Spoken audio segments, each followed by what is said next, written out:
It's been a while since we had any news about the Authority. Honestly, I'm not saying I forgot it was coming out, but all the focus has been on Superman or Fantastic Four. But there are other movies coming out in the future, like DC's Authority movie, which is going to be one of the first movies in their Gods and Monsters chapter. It's going to be the second out of 5 that they have scheduled. There's probably more. I think I've heard people say that there's upwards of 20 projects in that chapter, so I assume 10 of them are movies, 10 of them are shows. So either way, this movie is important. And we have casting rumors. We've had a couple of casting rumors in terms of who they're looking for, which members of the Authority are going to be in what. Originally, people thought they were going to be in Superman Legacy. I still think that's possible. There were rumors that came out after that said that they weren't, and that was all like a trick or something to throw people off the scent of, I guess, Guy Gardner and that team. But there is the expectation that they might show up in this movie, if not in a large role, in a cameo, and then their movie will be next. So, might as well introduce them. But that doesn't matter as much. If they are showing up in Superman Legacy, you'd figure they are cast. But their Authority movie should come out pretty shortly after. But we got new rumors this week of actual actors being cast in these parts, which I think is interesting, because it's the first we've heard of it. First we've heard of any of them, either. Besides one who apparently was maybe in the running for Luthor, but maybe now is in one of these roles. I think it's interesting that we haven't heard A, full list of these characters yet, and B, now 1 or 2 of these names floated as ooh, this one might be playing the engineer, this one might be playing Jenny Sparks, so we just got all these at once. Now, according to John Rocha, who I believe is a scooper or something, he was saying his source is 60% correct regarding these. So that doesn't mean 60% of these actors' casting is correct. There's a 60% chance this whole thing is right and a 40% chance it's not. I would say I'm skewing closer to the not a little bit, just because of how much it all came out of nowhere. However, this stuff all does come out of nowhere eventually, right? A lot of these things do show up fully formed, as opposed to Fantastic Four, where they get one person and then another one and then one drops out and whatever. Sometimes they just say, here's the 6 guys. So I want to go over the 6 characters that they have cast, give you an idea of who I thought might play them, and then tell you who this person thinks might play them, and then talk about whether I think that's good or not. Here are the characters we're looking at here.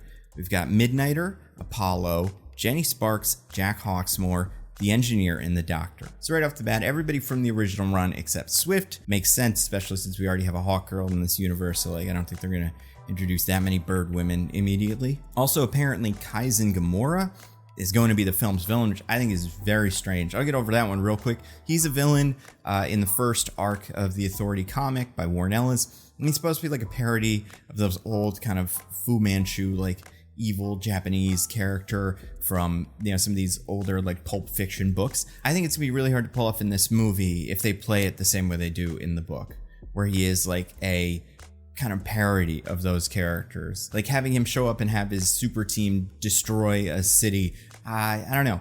I think they could do it. I'm sure there's they figured something out, but I was expecting they would just kind of skip over him and some of the more iffy parts of the Authority run. But either way, so these are the 6 characters. Let's start one at a time. We'll start at the top. I would say the leader at least, is Jenny Sparks.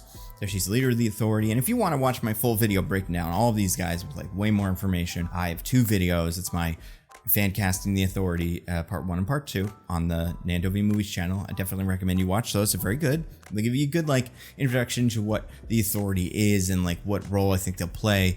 And give you some alternates and stuff like that. But for just a base kind of explanation, Jenny Sparks is the spirit of the 20th century.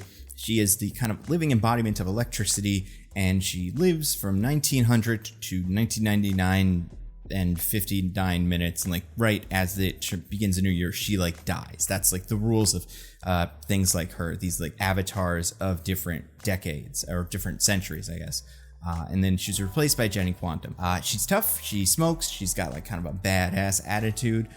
She is on the young side, blonde, and yeah, she's a leader. She's generally, as a character, I think she's good. She has a good moral compass. She's a little dark, but a lot of the things that the team does later in the book that are what they're more known for, their coup taking over the government, that is something they did when she was dead. I don't think they would have done that on her watch, because she is a little bit more, I don't know, plugged in. Not that I'm saying she's too plugged into Authority, she would just listen to them, because she does do her own thing. I just think this character, having seen World War II and stuff like that, would go hey, we can't just take over the government unilaterally. That's not a good look. But maybe she would do it. I don't know. It's hard to say. Anyway, so that's that character. I originally picked Jodie Comer for this role, and I think that is still super good. I think that's a great pick. The only other one that came up was Vanessa Kirby, which I also like, although she might be Sue Storm, it seems like. I think that is the energy you're looking for. According to this rumor, Jenny Sparks is going to be played by Keira Knightley. I think that's a good choice. I wouldn't say I like it more than Jodie Comer, but I think within it, she's the same kind of person. She's a little bit older, but not very much. She is, blonde, and she has roles like besides Pirates of the Caribbean, she's done stuff like Domino, where she is a tough, like badass, in that sense of it, character, and like I could see her fitting into this role. So first one I think is good. Like I give that my seal of approval. Let's do second one. You've got Jack Hawksmoor. So Jack Hawksmoor is the god of cities. He is a man who has had all of his body parts replaced by aliens from the future or something. So that he can he has superpowers when he's in cities. He is powered more by bigger cities. And he can also kind of control the cities. Sometimes that means turn a lamppost into an arm to grab a guy. And sometimes it's he could take a whole city and turn it into a big kaiju. He's pretty cool. I think he's the most creative member of that team in terms of just how his powers work. He is the leader that takes over after Jenny. And he is the one who starts the coup. And I would say he's a tougher character, and when you look at his backstory, it is very tragic, and he's had a lot of really bad things happen to him. So I do understand the difference between him and Jenny. Not that she didn't have a lot of tragedy in her past, but he is more of a loose cannon than I think Jenny is. So it makes sense that he would lead the team to make those decisions. Traditionally, he's white usually, although I've heard people say that they expected him, or maybe were hoping for the character to have other influences just based on how they've seen him drawn. I get that, although I'm not going to get involved in that. But I could, I'm not positive about this, but I could have sworn he says in a comic that he's from New York. However, he starts talking at certain points like Billy Butcher, and in that very British, almost Michael Caine kind of street tough guy, Richie kind of thing. And I don't know if that was ever decided on, if it's just he sounds like where he is because he's in that city and influenced by the city. That's an explanation I could accept, but a lot of the backstory for these characters is pretty vague. So it's just that he was experimented on as a child, I believe from America. Either way, I wouldn't expect this character would be played by a British actor. However, I could see this being a Billy Butcher type, and I could see someone reading this character and just expecting him to be British. For this character I picked, so I had two that were for different reasons. First one, Joel Edgerton, was my main Jack Hawksmoor, and I think he'd be a great pick for that. I think he's got the right amount of grit, seriousness, world weariness, seems tough, and I think he's just a really good actor. There were rumors that Jack Hawksmoor was going to be played by a black actor, so I said, okay, let's factor that into everything. And I came up with Daniel Kaluuya. I also still think that's very good. I think he could be tough. I think he could be punk, obviously. So that would have been fun. According to the Scooper, he's going to be played by Gerard Butler. I have no problem with Gerard Butler. I think he's good. I think if you asked me 3 years ago if I thought this was a good pick, I'd be I don't know, he's okay. I enjoy him in the movies that I think he works in, 300 and, Gamer and How to Train Your Dragon. He's not absolutely incredible actor, but he can work. He did a lot of rom-coms and that, I don't remember what the movie was called, but it was the poster where he was holding a heart, but it was above his, Anyway, so Gerard Butler did a lot of action movies, did a lot of rom-coms, but I guess I didn't see him in a lot of serious roles. Now, obviously, it was Phantom of the Opera, I guess, if you want to count that. But he's not someone that I had originally taken incredibly seriously. However, they made that Greenland movie that he is in. I want to say it's on Netflix. I don't remember exactly where, but it's a one-take action movie where him and his family are kind of going through a War of the Worlds kind of everything's going. It's not War of the Worlds in that it's aliens. It's climate disaster, whatever, meteor or something. But it's society's breaking down. They have to survive through it in real time. And I think he's good in it. And I think it's a kind of good movie. So I don't know. That made me a little bit more excited about Gerard Butler. He's not my favorite Jack Hawksmoor, but he makes sense. Then let's do the engineer.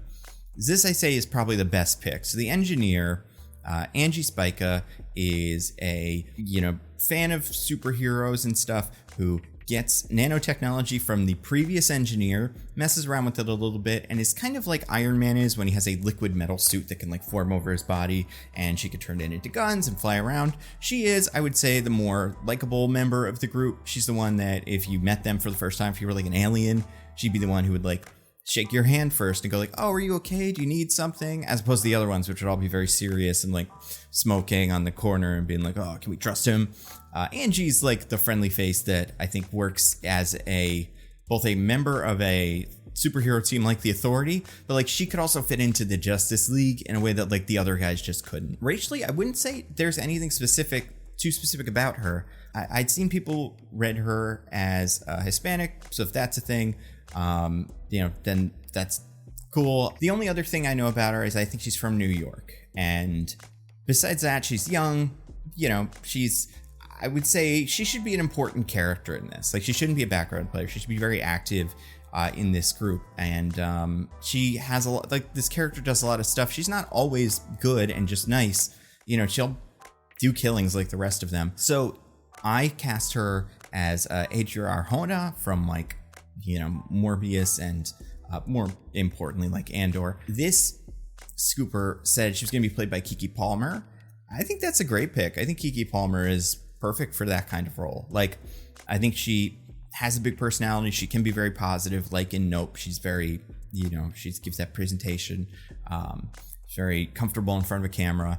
And also, I think Keke Palmer is just a really good actor. And I think one of these universes, whoever can snap her up first is like good. That's like, she's like a good player to have on your bench. So yeah, I think Keke Palmer is a good pick here. The other one is the Doctor. So the Doctor's a little tricky. This character has been like this. The engineer is this too, but the Doctor is more of a mantle passed down through history. The engineer, there's like two engineers. There was one a while ago, and then there's Angie. With the Doctor, there's like thousands of them. Jesus was the Doctor. Like, I want to say like Darwin was a doctor and stuff like that. And the Doctor is basically just Sorcerer Supreme, where you get all the knowledge, all the magical powers of the previous Doctors. Jerian, or I think I pronounced that wrong, Joran, I can't remember. Thorndike is the main Doctor through most of the Authority books. He is, I believe a tech billionaire who kind of loses it and then gets addicted to heroin. And that's a big part of his character. He is really good at doing superpower stuff, but sometimes he's not quite as dependable as the other ones. He also just has a lot on his shoulders, like a lot of weight on his shoulders, so he's very constantly questioning his decisions, the decisions of the group, whether he can do certain things, and he's one, like, if you're like, I'll take your power from you, I can do this instead, he would give it to you. He does that at one point, whereas like other characters like Angie would be like, no, I'm good at this. He's supposed to be more like troubled. Originally, I had put him as Domhnall Gleeson. This character's supposed to be Dutch, and he's a redhead, and I was like, we got some good redheads, and I do think Domhnall Gleeson has been doing good work, so I think he could nail this character. Some people said Cameron Monaghan, and I mostly know him from roles where I don't think he would fit in that. However, people were saying from stuff like Shameless and other things they've seen him in, he would be good for that role. So sure, like I think that would have been fine. That's not who got cast. The scooper says that the actor who is cast for this role is Riz Ahmed. Now, I think that's a great pick. I think he can do that character super well. I don't know if they're just going to keep Jerry in or just make him the Doctor and not even get into this, because I doubt they're going to have him do a Dutch accent. The other part that's tricky is there is a third Doctor, because we start the books with one Doctor who is killed. Then Jerian takes over. And then he is killed by this Black Widow avatar of Death Lady and replaced by another Doctor. And that guy is a Palestinian suicide bomber, I believe, or something like that. It's one of those books where everything's very edgy. So Riz Ahmed is English and Pakistani, and so neither of those are Palestinian. But I wonder if they'll just kind of make up a new kind of character for this. I don't know. I mean, they could make him, like, you could call him the Engineer and call him, like, Jimmy Thorndike. I don't think that'd be a huge problem. Like, I don't think anybody would get super mad. But, like, I don't think we're going to expect this character is going to be Dutch. And I don't think it's worth doing a kind of silly accent. Not that the accent is silly, but having it be done by someone who's not Dutch might sound silly. Like, I don't think that's worth it. I don't know. It's a weird situation. But either way, like, I think Riz Ahmed is a fantastic choice. I think he's a great actor, very talented. I think they'd be lucky to have him in this role. Then you got Midnighter and Apollo. So Midnighter is Batman, but if he was way more like violent and psychotic, kind of in the same vein as like a Moon Knight in the comics, and he is also gay. And then Apollo is the Superman of that universe. He's not an alien, he's like an experiment where he's powered by sun and he's strong and like has all the powers of Superman, and he's also gay and they're in a relationship. So I know when you hear that, you're like, oh, okay, so the pitch is Batman and Superman are gay and like having, you know, sex and stuff.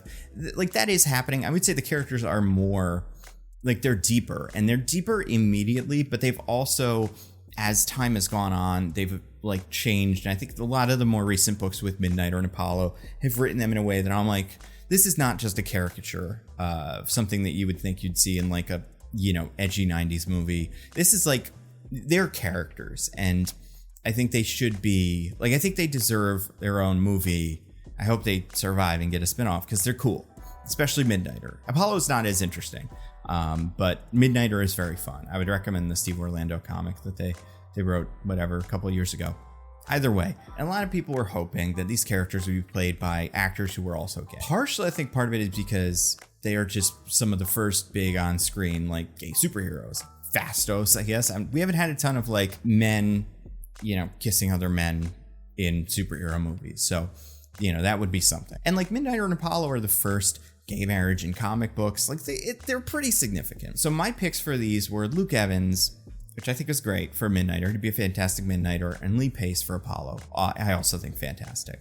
Also, just two actors I really like. That's a lot of the time when I cast these guys. I also am like, by the way, they'd be great for the part, and they're just really good actors. But for this, they have Sam Worthington, Avatar, as Midnighter, and then Alexander Skarsgård from The Northman, and also Succession, most recent season of Succession, playing Apollo. Now, if they were like the greatest actors ever, like if it was like Robert Downey Jr. or something, where you're like, well, listen, I know he's not gay, but also this is a really good actor, so maybe they have something here, I'd be a little bit more on board with it.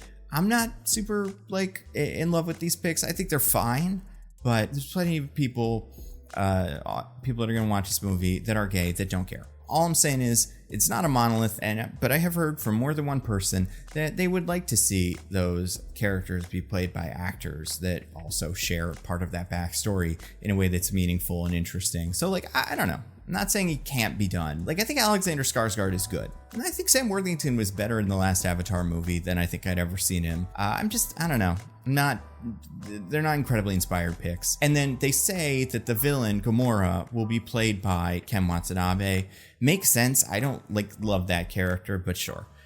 So in conclusion, 6 actors cast. It might be true. I think 2 of them are great. Riz Ahmed and Keke Palmer are great choices. 2 of them are okay to good.